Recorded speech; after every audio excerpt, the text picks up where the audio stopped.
Murder caught in 4K. A rapper accused of dropping a $40,000 bag. These records would show that the defendant drew $40,000 in the days following the murder. A witness exposing everything. The state's witness will testify to the amount of money that was to be paid for the murder. The Mo3 killing isn't just another rap beef. It's the case tearing Dallas apart and dragging hidden truths into the light. And it all starts with a killer on the run releasing a shocking video. The shocking footage that changed everything. If you've been paying attention to the Dallas rap scene over the past few years, then you already know that things have been anything but peaceful. The streets have been talking, the blogs have been posting, and the tension has been building to a boiling point that nobody could have predicted. But what happened recently has absolutely shattered any illusions that this was just typical rap beef. Because the Yella Beezy case is being caught in 4K, and the authorities are treating the public to front row seats to one of the most disturbing murder investigations in recent Dallas rap history. You see, the authorities have even released a video to let the public know that someone in Yella Beezy's camp is telling the truth about everything that went down on that fateful November day. The state's witness will testify to the amount of money that was to be paid for the murder. But the icing on the cake, the thing that has the entire Dallas rap scene shook right now, is the shocking jail footage that they have released of the Dallas rapper. Clearly, the prosecution is trying to send a message to all of Yella Beezy's affiliates, letting them know that their time is coming. And that's exactly why there are rumors that Trap Boy Freddy is allegedly on the run from authorities. Nobody really expected Yella Beezy to get picked up for this, but it turns out that, according to prosecutors, he was the mastermind behind the whole operation. This man allegedly dropped a bag for his ops to get murked. That's true dedication to the cause if you really think about it. And now he's being charged with murder for hire. Detectives even claim that he paid $40K for the hit. Turns out just days after the murder, the rapper withdrew 40 bands from his account. Now some people might say, are rappers not allowed to withdraw money anymore? And that's a fair question. But when you look at the timing of it all, the coincidence becomes almost too perfect to ignore. If he's convicted, he could face the death penalty because Texas doesn't play around with murder for hire crimes. This is the Lone Star State we're talking about here, and they take these things very, very seriously. Yella Beezy had his day in court, and the judge set his bond at a whopping $2 million. Turns out the rapper didn't have that kind of bread just lying around and was set to stay behind bars while awaiting trial. The prosecution wanted him behind bars because he has the kind of bag and the kind of reach that could easily ensure he gets to the star witness. The prosecutors told the court in no uncertain terms, the fact that this individual has the means and the resources and the reach to get to witnesses is a true concern the court should also take into consideration. And honestly, when you think about it, they had a point. A man with Yella Beezy's connections and resources could potentially intimidate or influence anyone who might testify against him. But then came a last-minute save that saw his bond reduced from $2 million to $750,000, and reports suggest that his grandma played a huge part in helping the rapper secure that bond by not revealing his finances when she took the stand. And he has houses in other states, correct? I'm not aware of that. Are you aware of him paying and helping to support other individuals in the family and also extended family and friends?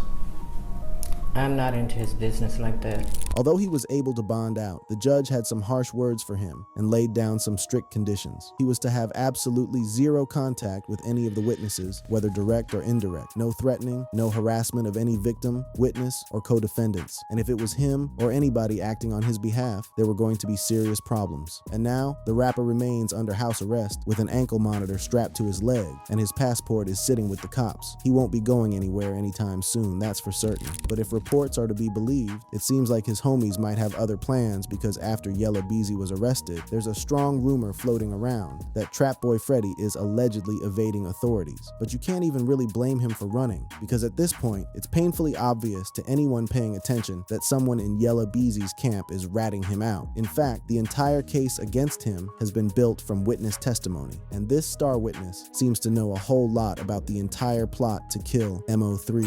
The state's witness will testify to the amount of money that was to be paid for the murder. A state's witness will testify to the individuals responsible for the payment. That state's witness will also testify that Marquise Conway was one of the individuals responsible for a portion of that payment. Whoever this state witness is, they are about to unravel a 4-year-old mystery that has haunted the Dallas rap scene. And for many people who have been following this case closely, there are only 2 people who could possibly know all this information and be willing to tell. The 2 dudes who were actually on the freeway when Mo3 was killed, and it turns out both of them are already behind bars. But before we can understand the snitch, the killers, or the charges, first we need to go back to the day everything changed. The brutal murder that shook Dallas. To truly understand the gravity of what happened and why this case has captivated so many people across the country, we need to go back to November 11th, 2020. It was around noon on that fateful day, the kind of day that seemed completely ordinary at first glance. The sun was shining, traffic was flowing, and people were going about their daily routines without any idea that they were about to witness something that would haunt the Dallas rap scene for years to come. Mo3 was driving along the I-35 freeway in Dallas after allegedly leaving the home of a woman. He was cruising along, probably thinking about his next move, his next song, his next opportunity to take his career to the next level. While on the road, going about what seemed like an ordinary day, he noticed something in his rearview mirror that would change everything. A black Chevrolet Camaro was following him, and it was getting closer with every passing second. Little did he know that Camaro was carrying 2 armed men with murder on their minds, and they weren't going to stop until they finished what they came to do. Eventually, the Camaro overtook the rapper's vehicle, and at some point, Mo3 realized he was being ambushed. In a desperate attempt to escape, he swerved right and hit the brakes. But that's when the attackers saw their chance to strike, right there in the middle of a busy freeway full of speeding traffic in broad daylight, with dozens of witnesses watching in horror. What happened next would be captured on multiple surveillance cameras, immortalized in high definition for the entire world to see. The footage includes a previously unreleased dash cam recording from an 18-wheeler truck that was driving right there on that same stretch of highway. This dash cam provided a clear, extended view of the entire horrifying sequence, capturing every single moment in excruciating detail. The footage that was later played at Yella Beezy's bond hearing was described by those in the courtroom as shocking, chilling, and the clearest view yet of what actually transpired on that freeway. Lawyers on both sides reportedly sat in stunned silence as the footage played. Even the judge seemed taken aback by the brutality that unfolded on that screen. Mo3 got out of his vehicle, walked around the back, and went to the passenger door, possibly trying to retrieve a firearm from the glove box. But this was a terrible mistake, one that would see him waste precious seconds and give his assassins the upper hand. According to one fan who commented on the situation, that lockbox in the car takes too much time. If he would have been able to get to his gun faster, he would probably still be alive. But here's the thing that many people don't know about Mo3. He wasn't really one for gun battles. He liked throwing hands, settling things the old-fashioned way. In fact, he had openly talked about this in interviews before his death. I ain't strapped, I ain't got nothing, no burner, no nothing. I ain't got none of that. I'm finna punch him down real quick. We're gonna get this the other way. He would even mock his ops for dodging the fade, for not being willing to settle things man to man without weapons getting involved. So the theory that many people have developed is that he didn't even have a gun hidden in the glove box that day. Instead, he was trying to scare his attackers and make them think that he was reaching for a gun, hoping they would hesitate long enough for him to escape. And it turns out Mo3 never walked around with any security either. Despite his rising fame and the obvious dangers that came with the life he lived, he was confident that no one was really after him. But other than that, like, I ain't worried about none of that, Vlad. So, I ain't got no security. I'm not out here, nobody chasing me down, trying to do nothing to me, so I ain't worried about none of that. But here's the real bombshell, something that makes his death even more tragic when you think about it. Mo3 had actually revealed in an interview that he didn't own any guns. He said he had guns in his house because he was living in gated communities, but he personally didn't carry. And what makes this even crazier is that at this time, Mo3 had already heard rumors that someone had put a bounty on his head. People were telling him that there was money out there for whoever took him out, but he brushed it off, thinking it was just street talk, just people trying to scare him. As he was on the passenger's side of his vehicle, fumbling with whatever he was trying to retrieve, one of the masked gunmen jumped out of the Camaro and sprinted toward him with an assault rifle. It looked like Mo3 didn't have enough time to grab any weapon, so instead he made a run for it, sprinting southbound along the highway. This would be his final fatal mistake. Tragically, he didn't make it far. The rapper was shot 9 times and left lying in the middle of the freeway as the shooters sped away in the same black Camaro they had arrived in. What made the situation even more disturbing was that Mo3's body remained there for some some time before authorities arrived, with graphic clips of his final moments surfacing on social media almost immediately. A bystander was seen attempting CPR as civilians tried to manage the chaos, but despite their desperate efforts, the Dallas rapper passed away. His lifeless body remained on the freeway as shocked drivers passed by, many of them not fully understanding what they had just witnessed. Eventually, police arrived and secured the scene, while news helicopters hovered overhead and local outlets began reporting on this broad daylight killing that would change the Dallas rap scene forever. His label, Empire, posted an Instagram tribute to the deceased artist featuring the rapper's photo. The caption read, "Empire has lost a member of our family today, Dallas's own Mo3. We share this loss with Mo3's family, team, and fans. His infectious personality and unrivaled talent brought joy and therapy to his legion of followers across the country. We can only hope to continue his legacy and push forward with the same energy that Mo3 shared with the world." The post finished off with, "Long live Mo3. Fellow rapper Boozy Badazz was perhaps the most hurt industry friend after Mo3 was killed." In 2019, Mo3 had joined Boozy on the Everybody remix and was signed to Badass Music Syndicate. The two had also released a 15-track mixtape together called Mo3 Badass. Mo3 had even publicly said that Boozy was his favorite person in the world. After Mo3's death, Boozy took to Twitter to seemingly address the numerous calls and text messages he had been receiving about the fatal shooting. He expressed that he didn't want anything to do with anyone who knew what happened, saying, "Stop calling me and texting me. You isn't fake family. All y'all can suck my all y'all got a motive with me anyway." And it turns out that Boozy had actually told Mo3 to get out of Dallas because his life was in danger. He had warned him, pleaded with him even, to leave the city, but Mo3 didn't listen. I told him, bro. I told him. The fuck out that city, bro. I told him, bro, you know. I told him. But the murder was only the beginning, because what came next shocked the city even more. The snitch, the killers, and what comes next. Despite Boozy's hurt-filled outburst on social media following Mo3's death, his ops were on a completely different type of energy. They weren't mourning. They weren't sending condolences. They weren't keeping quiet out of respect for the dead. No, they were over the moon, celebrating like they had just won the lottery, like Christmas had come early, like every single thing they had ever wanted had finally fallen right into their laps. The contrast between the grief on one side and the celebration on the other side was absolutely stark, and it told you everything you needed to know about how deep this beef really ran. Yella Beezy went live on Instagram shortly after the news broke, and the comments were flooded with people talking about the tragic incident. Thousands of people were watching, waiting to see what he would say, waiting for some kind of acknowledgement of what had just happened, but all he could say was, "What y'all talking about?" The rapper ignored all the comments about Mo3's death and ended the live with what many considered to be a subliminal message. Clearly, he was trying to create an alibi, trying to distance himself from the situation that he is now accused of orchestrating. But this wouldn't be the only time he would be on camera celebrating his op's death, because at the start of 2021, the rapper would post on Instagram saying that he was celebrating the end of 2020 by putting his haters in the dirt. Hey man, new year, new blessings. You understand me? We made it through a hell of a year. You understand? Anybody that ain't for you, anybody that's going against you, anybody that's goddamn negative, you understand me, ain't bringing no positive vibe, you know, in the words of Gucci, put that in the dirt. Damn!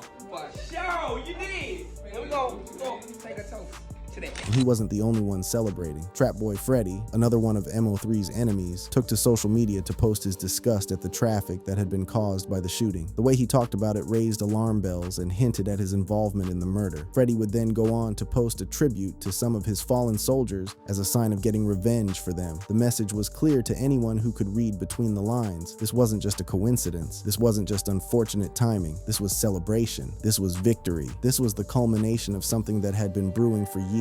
People in Dallas were starting to piece things together and have an idea of who was behind the hit. The streets were talking, and everyone had their theories. However, when asked during interviews, Yella Beezy obviously denied everything. He played it cool, acted like he didn't know what anyone was talking about, like the whole thing was just some misunderstanding that had nothing to do with him. During his No Jumper interview, he straight up told Adam22 that he didn't have any kind of beef with Mo3. I ain't never had no tension with nobody. Right. That was it. Right. I ain't never been no tension with nobody. Look at this guy.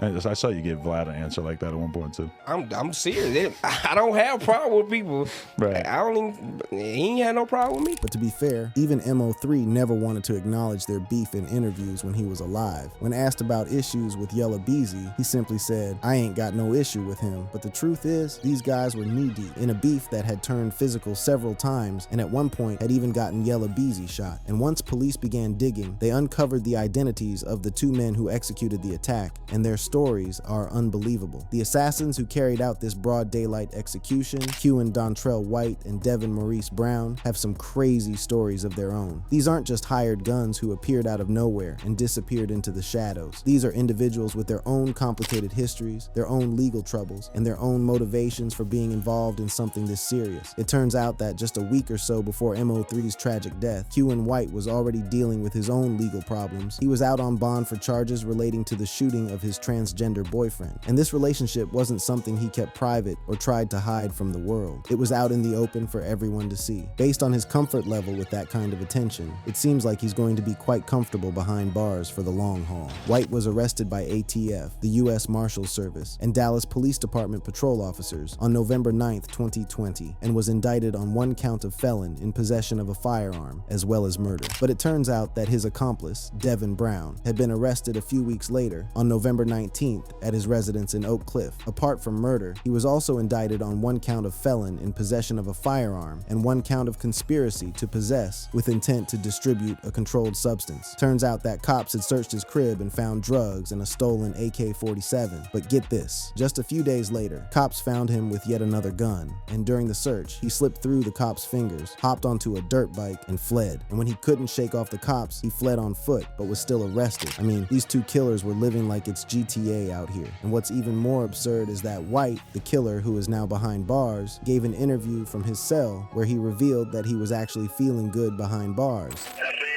good, man. I mean, this is life, man. You know what I'm saying? This come with a gangster, man. It's what it come with. You feeling good, fam?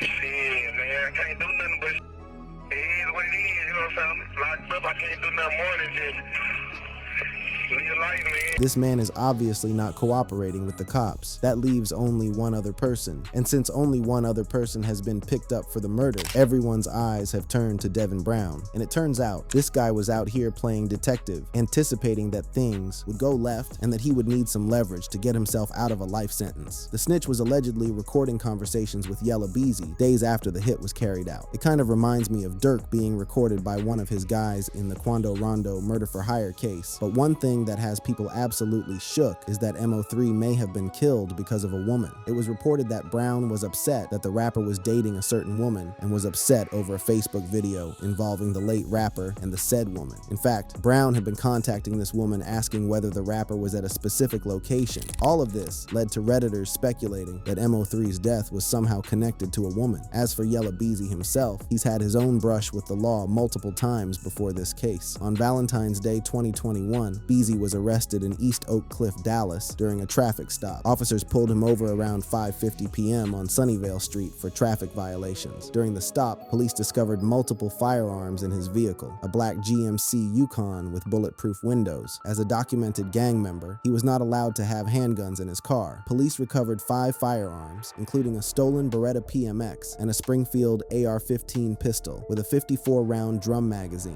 Later in 2021, Beezy faced more legal trouble. In August, he was again arrested on drug and weapons charges. Then in November, he was arrested in Plano, Collin County, and charged with sexual assault, child endangerment or abandonment, and unlawful carrying of a weapon. However, in 2022, Beezy was cleared of all charges related to that case. But will he get cleared of these new murder for hire charges? That's the million-dollar question that everyone in Dallas and across the hip-hop world is asking right now. Only time will tell how this case will ultimately unfold. The trial is scheduled to begin February 2nd, 2026, and if convicted on capital charges, Yella Beezy faces automatic life without parole or death. The stakes couldn't possibly be higher for the Dallas rapper, and everyone is watching to see how this will play out. What makes this case particularly significant is how it represents a turning point for the Dallas rap scene. For years, the beef between these artists played out in diss tracks, in social media posts, in interviews where both sides denied having any real problems with each other. But now, with murder, charges on the table, and someone cooperating with authorities, the truth is finally being dragged into the light. Mo3 Mo3's mother, Nicole Williams Noble, has publicly celebrated the charges, posting on her Facebook page, "Justice for my baby." After 4 years of waiting, 4 years of wondering if anyone would ever be held accountable for her son's death, it seems like the truth is finally coming to light. And with someone in Yella Beezy's camp telling authorities everything they know, this case is far from over. In fact, it's just getting started. The Dallas rap scene will never be the same after this. The friendships that have been destroyed, the lives that have been lost, the families that have been torn apart, none of this can be undone. But perhaps, just perhaps, this case will serve as a warning to others who think that beef can be settled with bullets instead of words. Because in the end, everybody pays the price, and the streets always talk. Meanwhile, click on the cards playing on your screen to watch similar videos.